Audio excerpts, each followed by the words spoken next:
YouTube, it's me. I'm back again. Today I've got a video for you about logo design. Today this is the third part of my Adobe Illustrator series, and I want to bring you guys a video on how to use brushes. So let's go ahead and get started. First of all, I'm going to go ahead and press the Create New button. So I'm going to go ahead and use 1280 by 720 points because it's the perfect size for YouTube, it's the perfect size for a header, and it also fits perfectly for Instagram's horizontal size requirements. So after I select that, I'll go ahead and click Create.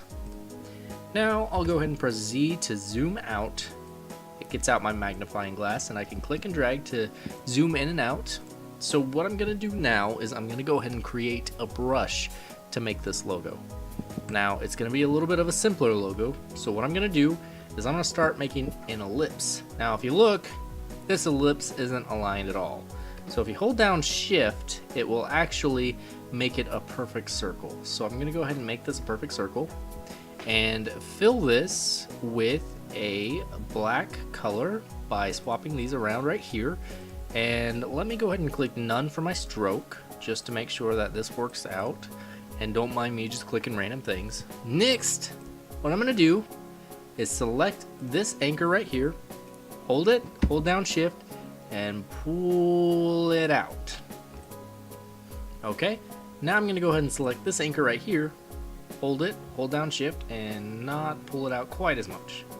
Now I'm going to take this handle here and also hold down shift and pull it in a little bit, almost all the way. Do the same thing for this handle, as close as I possibly can.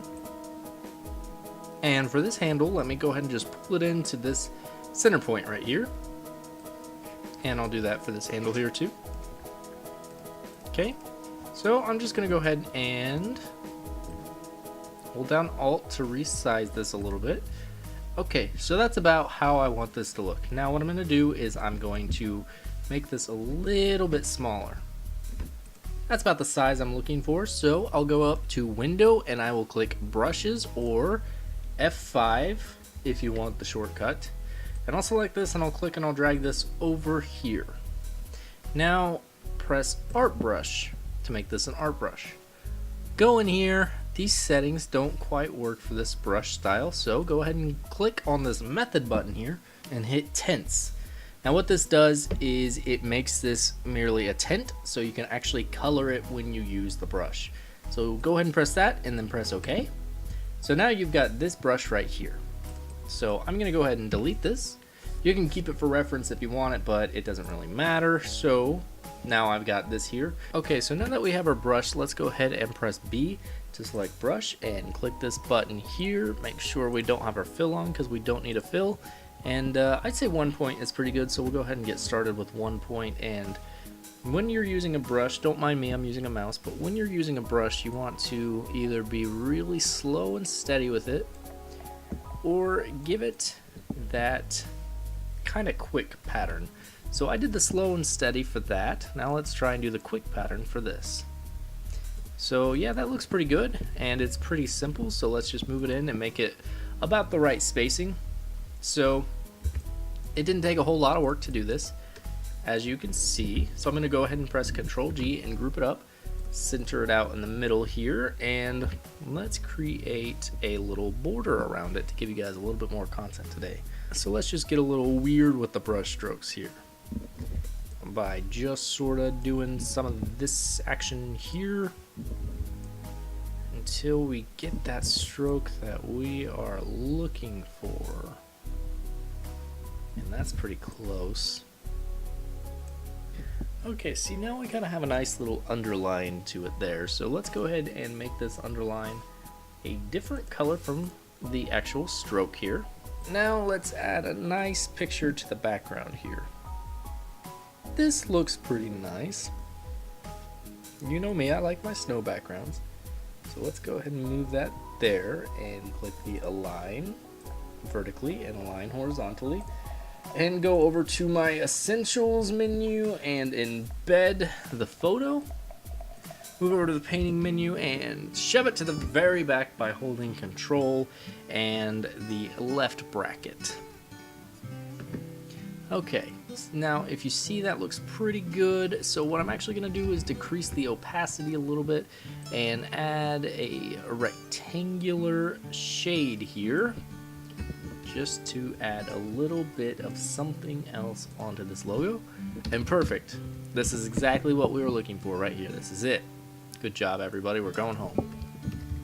Let's just decrease the opacity a little bit. Choose a darker shade here.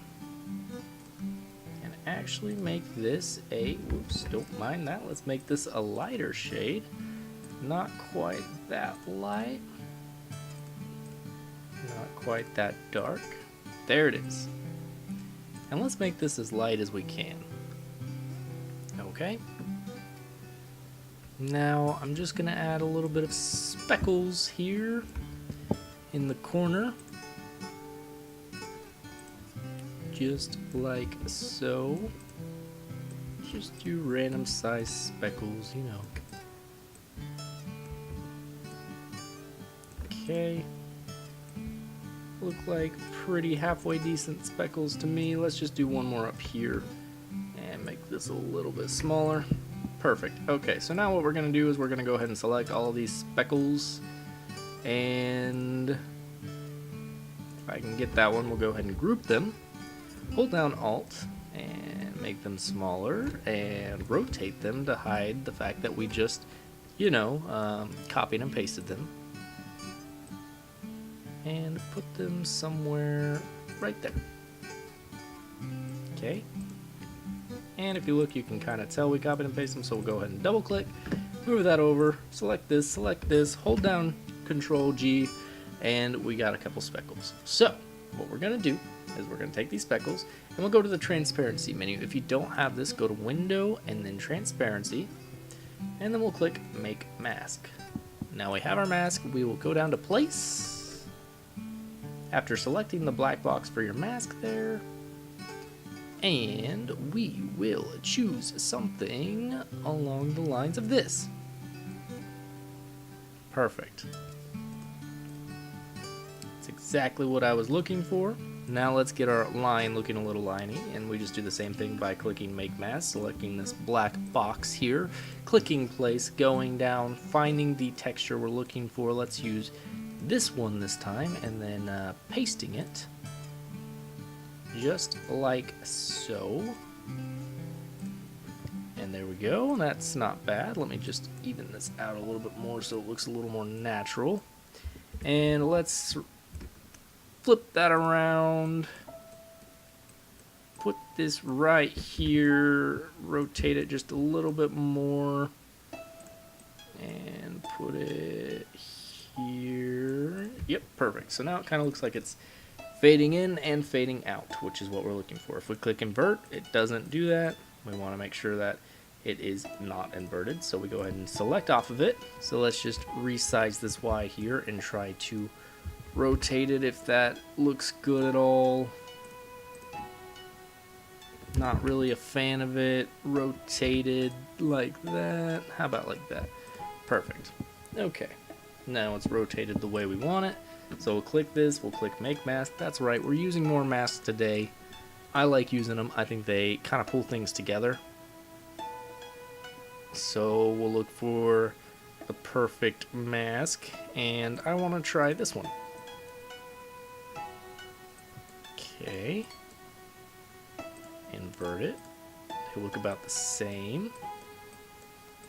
And let's go ahead and do this. There we go. You almost can't even tell what type of mask we have on. So now, if we click this here, this mask here doesn't cover all the bottom dots. We want to make sure that it covers the bottom dots. I'm sure there's some of you guys watching this video that were just absolutely seething at the fact that I didn't get that the first time around. So let's move these over here and get them a little bit bubbly up here. Okay, let's go ahead and click onto this. Move this here. Whoops, hold down Alt to copy it. And let's choose one of these here, and how about this one here? And select off of it. The mask here doesn't cover that one, so we'll just edit it and move it up there like that. And voila. The last step is we're just going to go ahead and make sure that we have the background the way that we want it. So we'll go ahead and darken this just a little bit here. Just like so. And now just edit the sizing.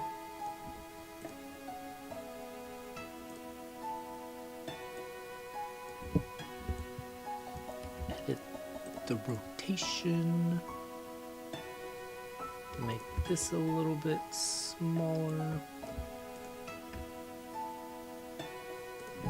Move this up a little bit, just messing with the spacing here. And you know what? I think we got ourselves a nice little logo. So what we went over today was we went over brushes, and the brushes are in here in the brushes menu, which you can get to by pressing F5. So we have this menu here. We made our own brush to make this Y and to make this line here. And then we also covered copying and pasting within a group, editing within a group, adding a background and darkening the background by using a layer above it. And we also covered making masks again, just like we did in last week's video.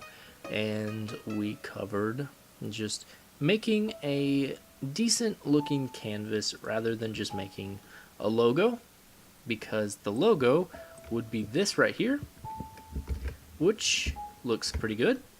And you can actually just go ahead and, you know, take this mask off right here,